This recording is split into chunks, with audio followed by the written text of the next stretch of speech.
In case I haven't shown you what we're working on, this is the 66 Mustang. This is the one that's used for all the project, and I have all kinds of video that's still coming if I haven't posted it yet. 1,000 hours of video. And let me just show you around here real quick. Still looking for another horn to make it sound correct. I only have one horn, and even that, which is a Ford horn, may have come from a different car because of the direction it faces to this inside instead of down. Got aluminum radiator, 3-row. I bought it because I love the way it looks. It looks factory. It doesn't have that square and welded up look to it. It's just sweet, all aluminum radiator, really nice looking.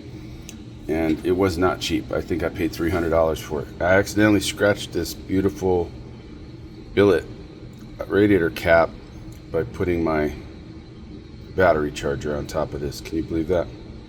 So we have unusual hoses, and in other episodes I will tell you which hoses I use to match up this 5.0 engine, which is actually from a 91 Mustang, because you need these different hoses. And I think one of them, the bottom one, I think came from something like a Pontiac, one of those minivans or something. I don't remember what this one came from, because of the exit and entry of the radiator, which is an opposite sides of what you would get under a normal 289, and the reverse flow radiator or water pump.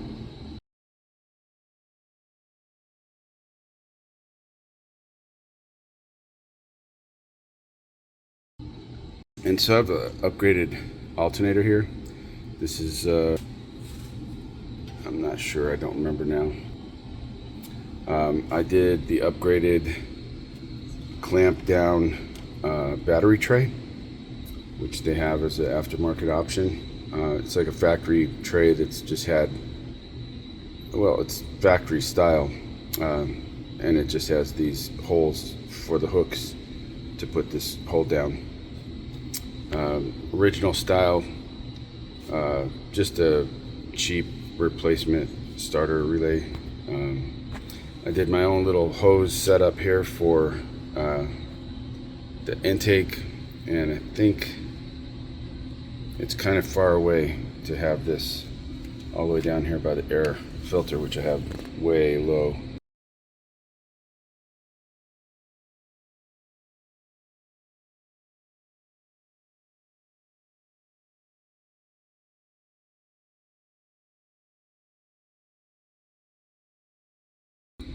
And you can't see very good right now, don't worry about it. Anyway, so I have an aftermarket intake manifold, which I basically ground down all the parting lines from the casting, and then I painted it the same color as the body, which is candy apple red. That's the original color of the car, even though it's been repainted a couple of times, and this is actually fenders and hood from a different donor car, which I had nothing to do with. That came before I owned it. I made these, this Monte Carlo bar kind of thing. One of my first projects that I did was to create this 1/4-inch plate that I cut out and made it so that it has a place for this Monte Carlo bar, because I didn't want it to be bolted here, and I had to raise it up, but this is more than I need now because I lowered the engine, and I raised it up so I had clearance of the spark plug connections on top of the distributor. But I can lower this down now. It's about an inch spacer, I think, and that kind of gets in the way of the function of stiffening the whole setup. And then what you're really getting the strength from is that back bar. And so these are all ordered by length from gosh, I forget the speed shop, popular one online. Anyway, in the back you can barely see it, but there's a angle iron, and I have an opposite angle iron underneath the inside the firewall.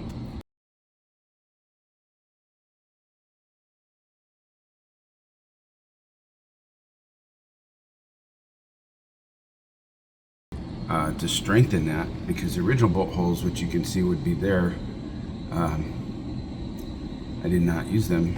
I moved this outboard, especially because of that corner right there. You can see that the intake manifold would have gotten in the way, and hung the air conditioning lines nicely from underneath there. You can see with some 8L clamps, and those are more 8L clamps that are just stripped of their rubber outside, so that they sit, the stainless steel is sitting on top of the aluminum. And yes, these bars need to get repolished and so on.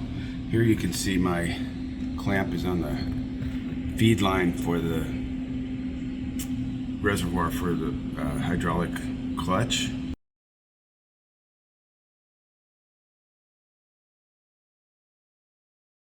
And then there's the power brakes, and down below is the power steering. I don't know how well you can see that. That's one of the first videos I posted, and I think it is the first video I posted about installing the Borgeson power steering. I'm using the factory power steering pump that came with the 5-liter HO engine. Yeah, this engine's been completely disassembled except for the long block. I didn't take that apart. I just cleaned it because I did replace the bearings. I rolled them out.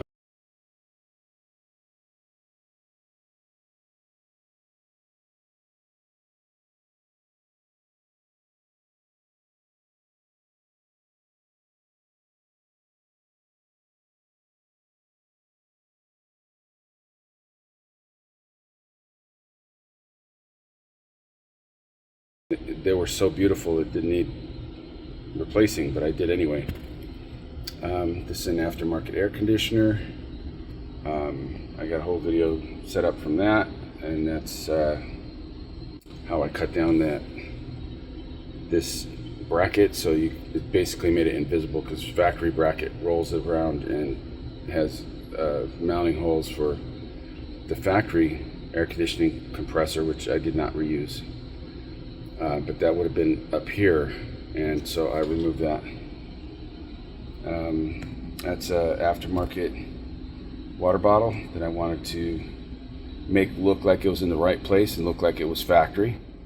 A generic water bottle of a good size, and it comes with the integrated sprayer pump right there.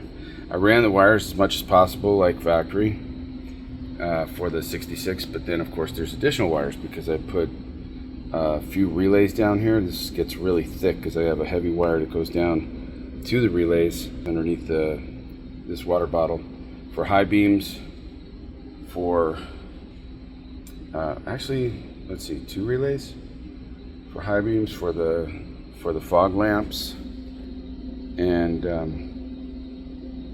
well, at least 2 then. Yeah, let's have a look. Yep, there's 2 of them down there.